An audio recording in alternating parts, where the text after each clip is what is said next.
Mayong adlaw sa tanan-tanan. Greetings of peace. Assalamualaikum warahmatullahi wabarakatuh.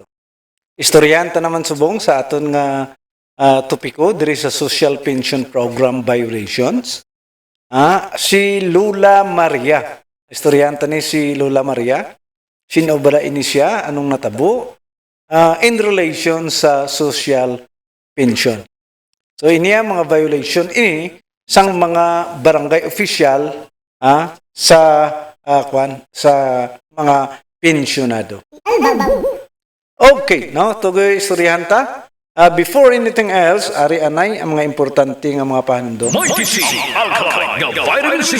Milagro may ara po, sir. Hindi ko makakaon sang sakto, pero may lang po kasuka. Hindi inom po sang may pisis ang akon mama, buntag kagagabi. Subong nagnami na akong pamatiyak, di bugit katama. Para sa malinis na dugo, 500 sa malusog na DTX, 500 ayon sa mga eksperto ang DTX, 500 may pinakamataas na antioxidant na nagpapahusay at nagpapabilis sa DTX, 500 ng mga eksperto, mabibili sa mga mabiga.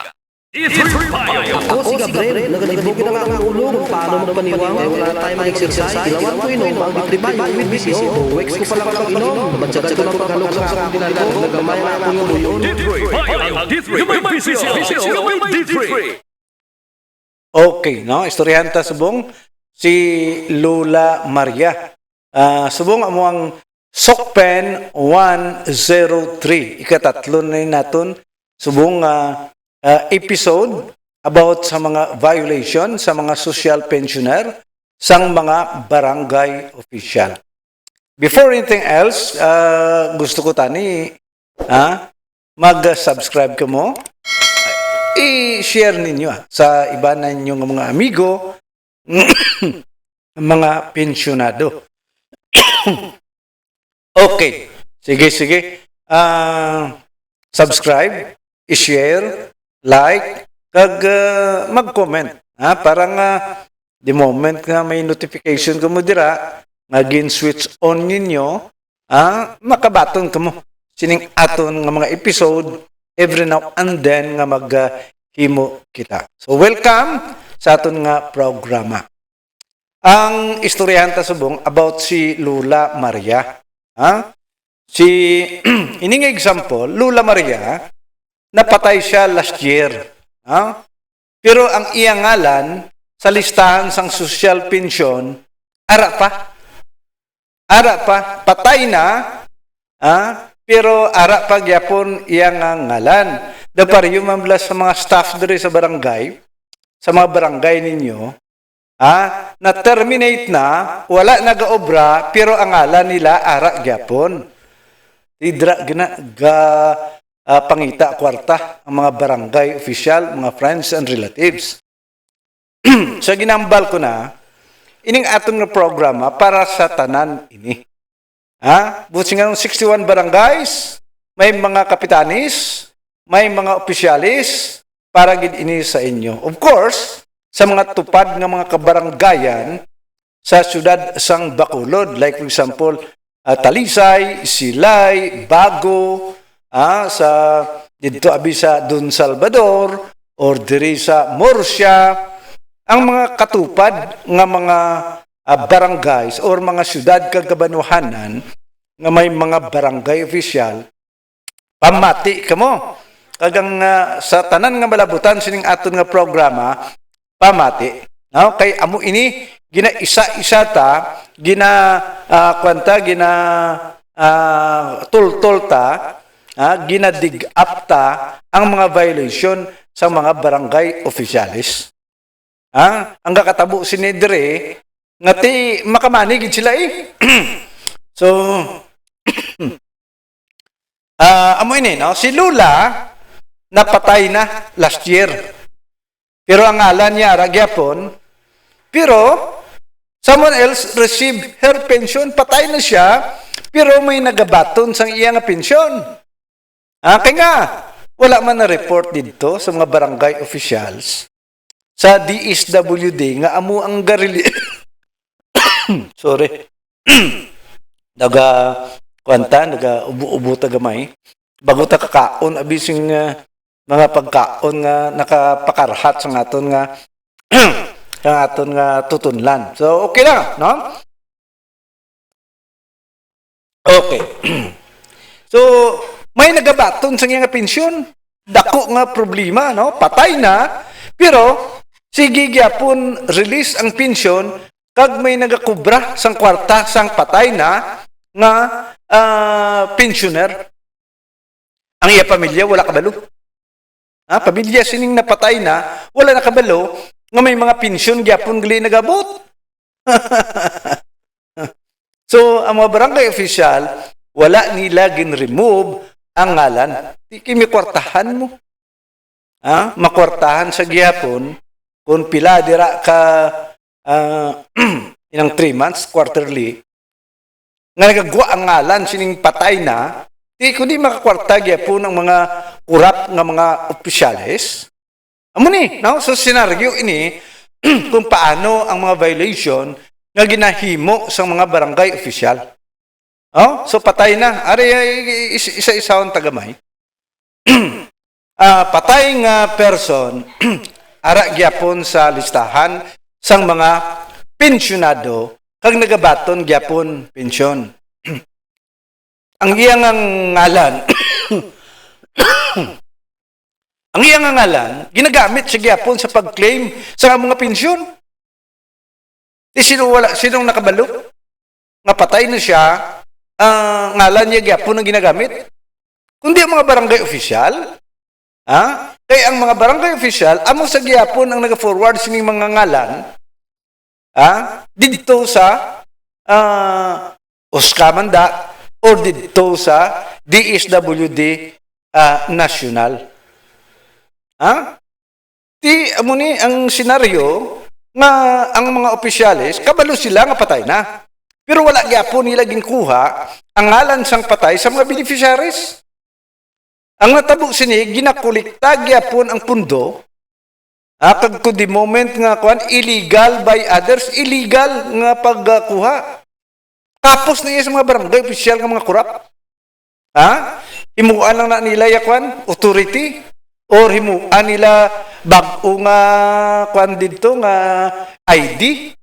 Bisag patay na, may ga-claim gyapon ang ID, himuan nilang ID isa ka piki nga individual.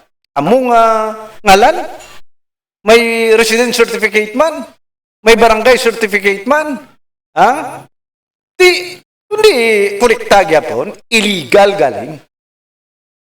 Resulta, ang gobyerno sige bayad, pero ang kwarta wala gakadto sa pensyonado kundi sa mga kurap nga mga officials.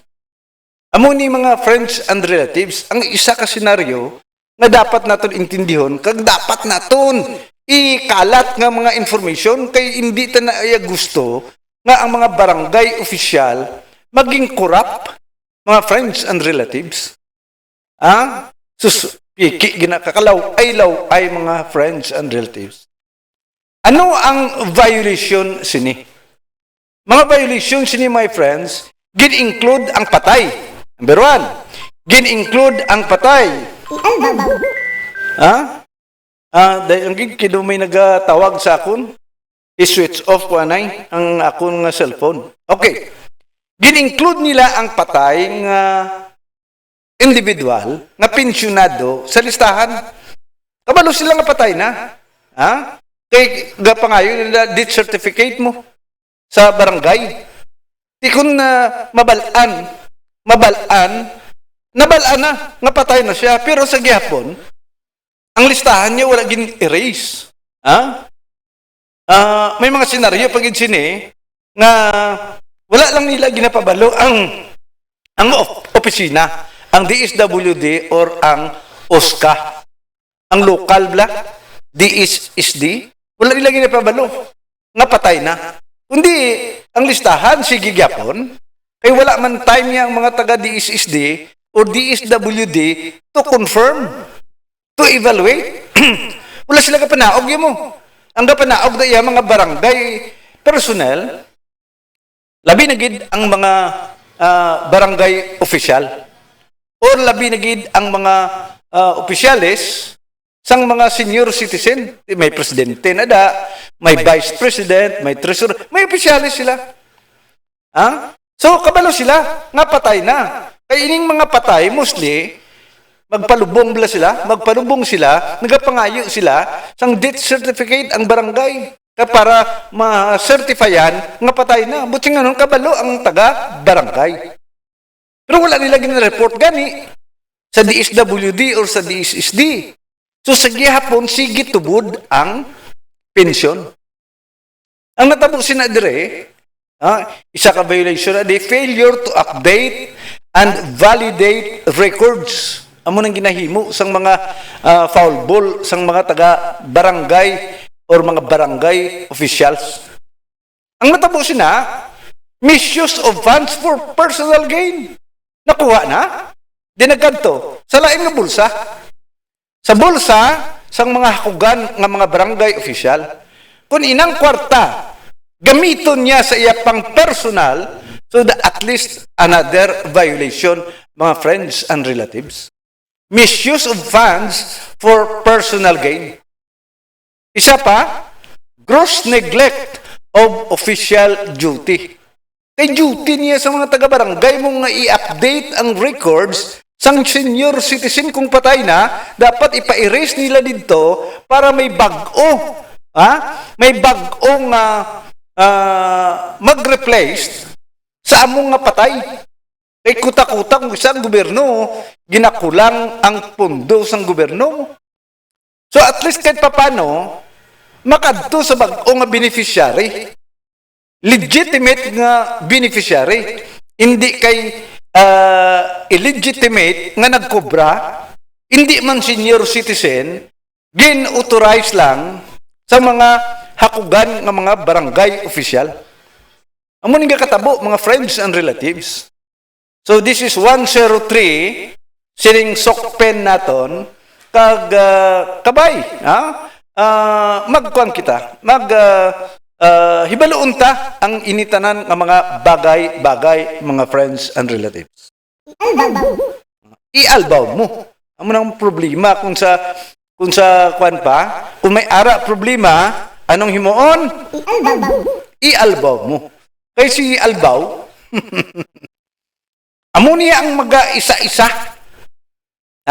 Ginakot-kot bala ang problema para magwa ang problema para maintindihan sa mga pumuluyo. Labi na gid ini subong para sa social pensioner, mga friends and relatives. So tungod libaton ta ang kuan sini mga violation, illegal nga pag-include sang patay sa listahan. Number 1. Ikadua, fraudulent nga gina-claim, may ara nga tao nga naga-claim sang amo nga pundo para sa tao nga patay na. Ikatatlo, failure to update and validate the records. Record siya sang mga senior citizen, labi na gid-opisyales ang mga senior citizen sa kada barangay dapat may records na sila. Kung sino nang nag-60, sino nang 61, 62, hasta na ang mga napatay, dapat may records na. So ini grabe nga violation ini.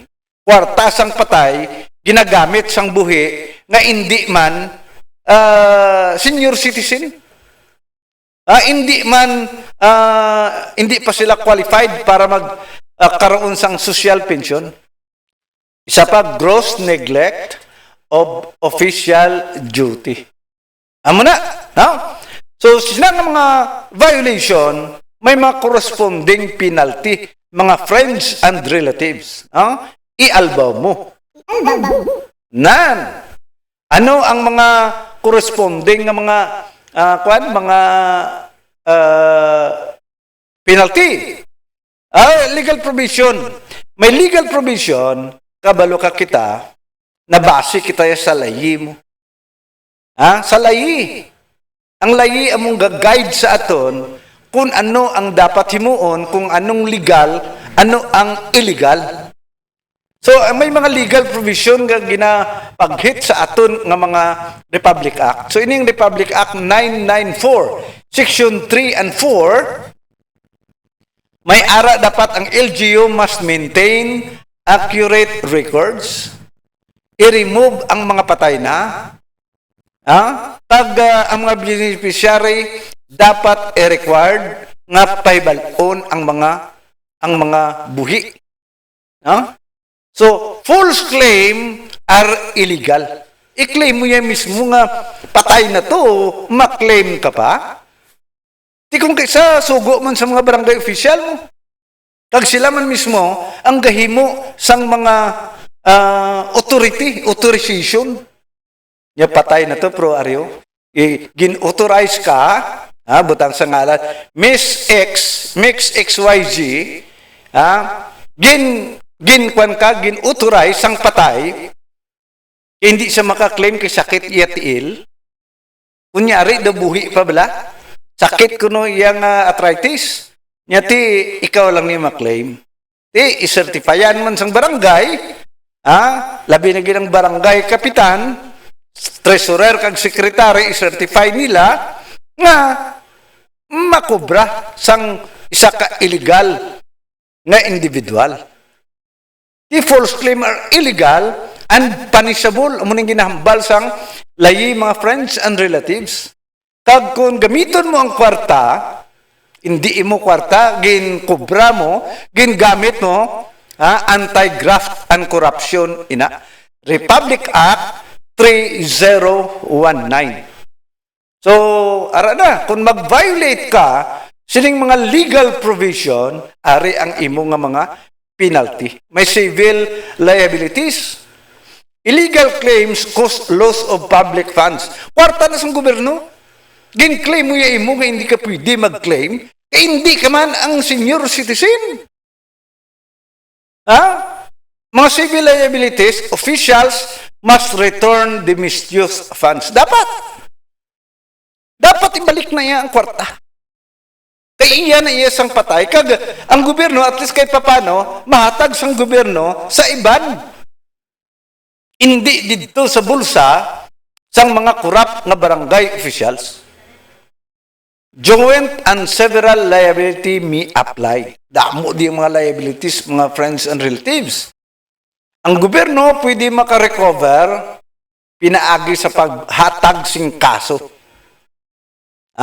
So i-attach ang initanan ng mga dokumento, ipabalon nga gin-claim siya in spite nga patay na ang amo nga di makita mo ng records mo. Kung sinong nag-authorize nga i-claim ang kwarta kay patay ng tungkwan. Probably sina barangay kapitan gid. Hindi man makahatag authority ang iban na nga mga opisyalis, kundi barangay kapitan. Ang nag-withdraw, ang ngalan sa nag-withdraw, liable man to. Ang ngalan niya bala, like for example, si Miss Fee. Si Miss Fee ang kwan, ang ngalan niya gin-authorize ang kapitan nga kwaon ang kwarta ni Lola, Lola Maria. Di kundi, dako nga sibuyas Bombay, kay Miss Fee, kay nga kasuhan man siya, civil liabilities, mga friends and relatives. Ano pa ang mga administrative liabilities? Suspension sa isa ka barangay official, kapitan man siya da, or treasurer, or secretary, or kagawad. Di mag-falsify ka sang record for falsifying or failing to update their records. Patay na, pakwaan mo pa, butangan mo pa sing authority para makuha. Di anong nabalaan niya sang kwan? Sang mga opisyalis dira sang DSWD kay gabasi man lang siya sa record. Pagtawag nga Lola Maria. Dugay-dugay, mahambal lang dahil ng kapitan or ang niya, ari galing authority ho, kay lain to pamatyag niya. Hindi sa kakadto diri, pero patay na to. Mga binutig bala mga friends and relatives. Tapos, violation na, ga-violate na sang DILG COA rules. May be blacklisted. Ina nga kapitan or ina nga individual from public service. Blacklist na sa, hindi na sa ka trabaho bilang kapitan or bilang treasurer or bilang secretary or bilang kagawad. So, talan nga gahimo sini, abi, kwan man gamay. Ang imo ramag, medyo dahan-dahanan lang. Hindi masyado ka-aggressive. Ari pagidyaw mga criminal liabilities. Pag nag-claim ka, may mga criminal offenses. Maybe charge ka sa estafa or falsification of public documents. 3019 applies. So, may imprisonment ini, kag may penalidad nga kwarta. Buti nga ibalik mo ya ang kwarta. Kag priso ka pa. Or pwede nga hindi ka na maka-serbisyo bilang barangay official. Amo ni ang aton subong nga topic, SOCPEN 1003, mga friends and relatives, si Lula Maria patay na, pero may nagakubra sang kwarta. Mga friends and relatives, salamat sa inyong pag-upod sa sining nga programa. Before anything else, liwa, kulang pa mo nga mag-take per me sining aton Mighty C. Mighty C, alkaline nga vitamin C. Ako si Mimi, kasi sinapit ako tungkol. Diabetes na galero, sang pagsugod ko, inom sang may PC, kapsol 3 times a day, sa sunod sa isa sa bulan, lagid na balik ang practice ko. Ibig kaayo yung may PC. Mighty C, sa butika. Madalas na pag-ihi, pag-abot ng mga mata at mamamahin ng mga paa. May diabetes ka na, DTX 500. DTX 500 ito gawa sa pinaghalong kabraya at sugar cane extra. Pinakamataas ng oral value. Hibo sa pagpapababa ng blood sugar level. DTX 500. Kasasakit dyan, Max 4 Biotic. Namutututod dyan at hindi magmarawan. Max 4 Biotic. Kabuling sa panaming sa suggestion at pagpatas sa toxin sa pinuga para healthy ang dyan. Klinika Max 4 Biotics. Okay. Sige. Sa liwat, subscribe ka mo. Amo ning gusto ko matabo. Subscribe ka mo. Kag i-share ninyo. Of course, approve ka mo, okay ka mo sa notification para mapadalaan ka mo sing mga updates naton. Sunod nga adlaw, may ara naman kita SOCPEN 104. Salamat sa inyo pag-upod. Ako naman si Kagawad Albaw, nagasiling i-albaw mo. Mayong adlaw sa inyo tanan-tanan.